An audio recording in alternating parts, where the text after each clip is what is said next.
Ukraine's statehood exists because generations fought to defend it, because Rus laid its foundations.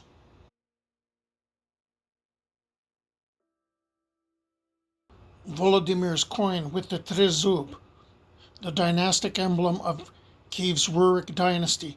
This symbol is at the heart of Ukrainian statehood. Adopted as the coat of arms of the Ukrainian People's Republic in 1918 and restored after independence in 1992, the trezub represents the continuity and sovereignty of the Ukrainian state, because the Kingdom of Galicia-Volhynia preserved it. The Peresopnitsia Gospel, created between 1556 and 1561, the Gospel is one of the earliest surviving manuscripts to render the Gospels in a language closer to the spoken Ukrainian of its time. Richly decorated with colorful miniatures, it is recognized as a masterpiece of Ukrainian book art. Today, every president of Ukraine takes the oath of office upon the Gospel, because the Cossack Hetmanate built on it. While Russia bowed to a Tsar and kept millions in serfdom, Cossacks created one of Europe's most democratic military communities, the Zaporizhian Sich. They elected their leaders, held open councils, and lived by a code where everyone had a voice, unlike in Russia where the Tsar was absolute and peasants were enslaved until 1861. First Cossack state.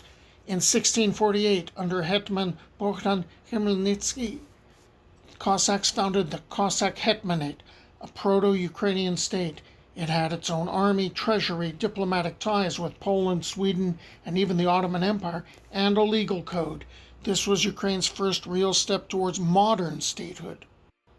Hetman Ivan Mazepa was one of Ukraine's most influential leaders, who strengthened the Cossack Hetmanate through diplomacy and reforms. Today, his saber, which was crafted in the late 17th century, continues to symbolize the prestige, diplomatic influence, and strength of the Cossack Hetmanate, because the Cossacks enshrined it in the constitution of Philip Orlik. In 1710, Hetman Philip Orlik drafted one of the world's first constitutions. It introduced separation of powers, limited the hetman's authority, and gave rights to the Cossack Council. Written decades before the United States Constitution, 1787, or the French Declaration of Rights, 1789, it's called Ukraine's Magna Carta of Liberty.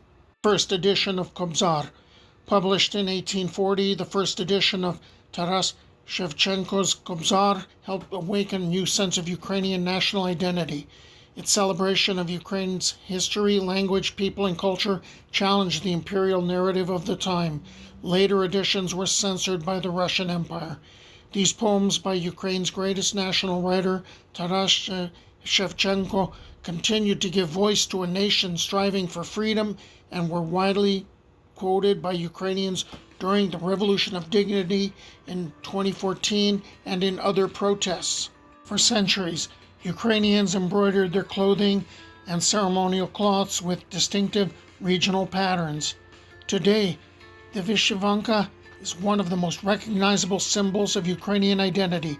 It is worn with pride in Ukraine and by friends of Ukraine around the world as a sign of solidarity with the Ukrainian people, because Ukrainians united for it in the Ukrainian People's Republic. Introduced in 1918, the hryvnia became the official currency of the Ukrainian People's Republic. It was designed by a leading Ukrainian artist and combined modern design with national symbols. The return of the hryvnia revived the name of the currency first used in medieval Rus. After Ukraine gained its independence in 1991, the hryvnia was restored as the country's national currency. During the Soviet era, typewriters were used to produce samizdat, banned literature copied and circulated in secret. For example, this typewriter was modified from a Russian to a Ukrainian keyboard, reflecting resistance to Soviet Russification and oppression. For Ukrainian dissidents, the typewriter became a weapon of truth, a tool to defend the Ukrainian identity, culture, and the right to speak freely. On July 24, 1990, this blue and yellow flag became the first Ukrainian national flag raised over Kyiv City Hall 13 months before Ukraine declared the restoration of its independence. Carried through the street by thousands of people, it was hoisted just days after the adoption of the Declaration of State Sovereignty of the Ukrainian SSR. Now Ukraine's national flag, it continues to represent our country's freedom and sovereignty. Because students demanded it during the Revolution on Granite in October of 1990.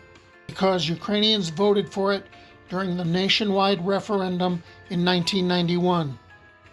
Because millions fought for it during the Orange Revolution of 2004. Because millions fought for it during the Revolution of Dignity in 2013 and 2014. A wooden shield from the Revolution of Dignity, carried by protesters during the Revolution of Dignity in 2013 and 2014. Such shields were made to protect against batons, rubber bullets, and other weapons used against them.